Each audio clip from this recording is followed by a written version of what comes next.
Welcome to the Texas Brief, everybody.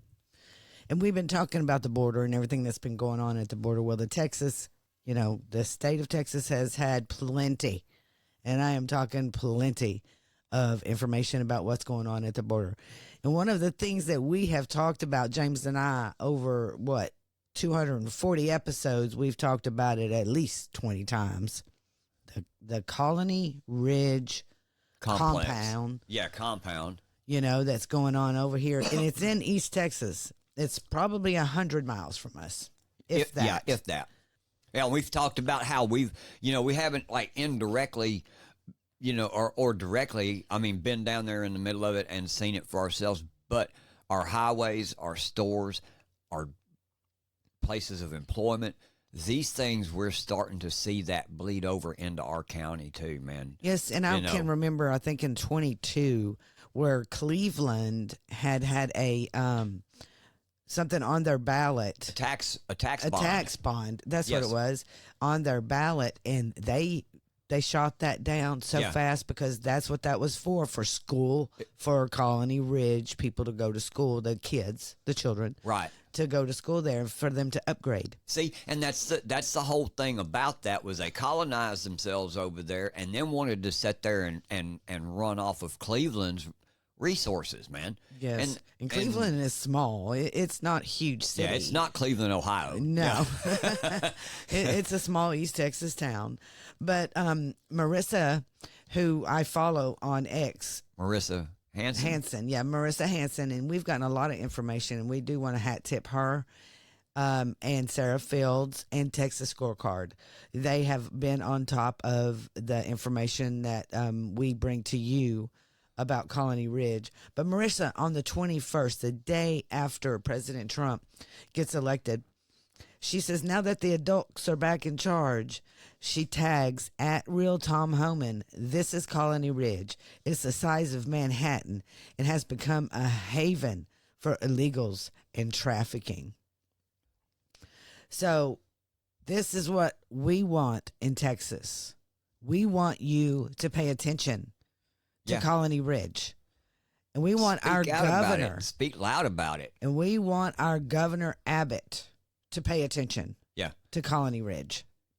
See, and there's been I've seen Abbott do some good things, and I've seen him fight back against our federal government on these things, especially concerning the border, and I've had a lot of respect for that. But the thing that I had a big problem with last year or the year before was him busting the illegals all over the country. And I understand now why he did that, but still it's a big issue to me. And the fact that, Colony Ridge was just continuing to grow, and he was well aware of it and continued to allow it to happen. Yeah, because she goes on right here and she says, example 1.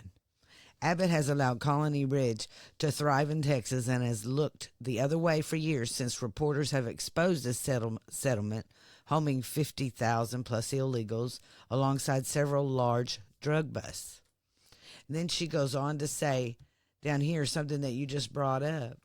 As opposed to busing migrants straight to ICE detention facilities, Abbott bussed them further into our country to sanctuary cities under the guise of teaching liberals a lesson.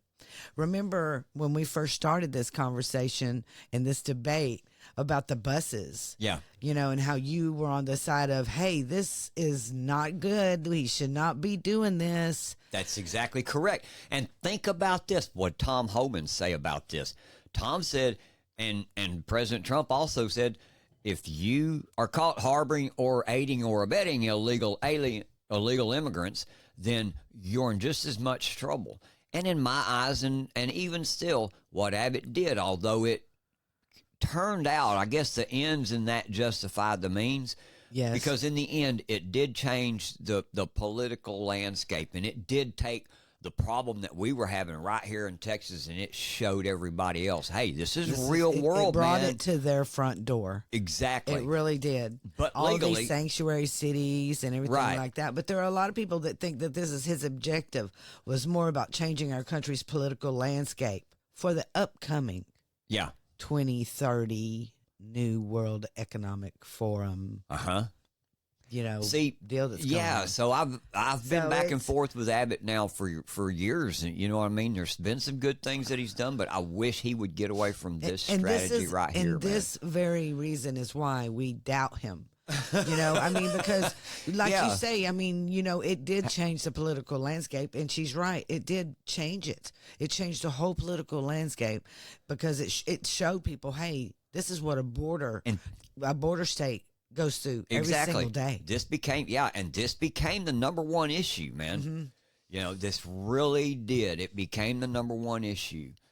It really other people did. couldn't look the other way anymore. Yeah, and it was very fascinating how Dan Crenshaw, who is the head of the Cartel task force, living right next to Liberty County, has not once uttered a word about Colony Ridge on the news.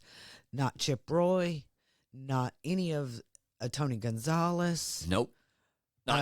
She can mention Dan Crenshaw all she wants. I got this from Marissa Hanson as well, but there are a lot of Texas Republicans that don't mention Colony Ridge because they're making money off of it. This is about money, folks. Yep. And a lot of this Sure it is going to be about, we can't stop the money. There's just no way we're going to stop the money.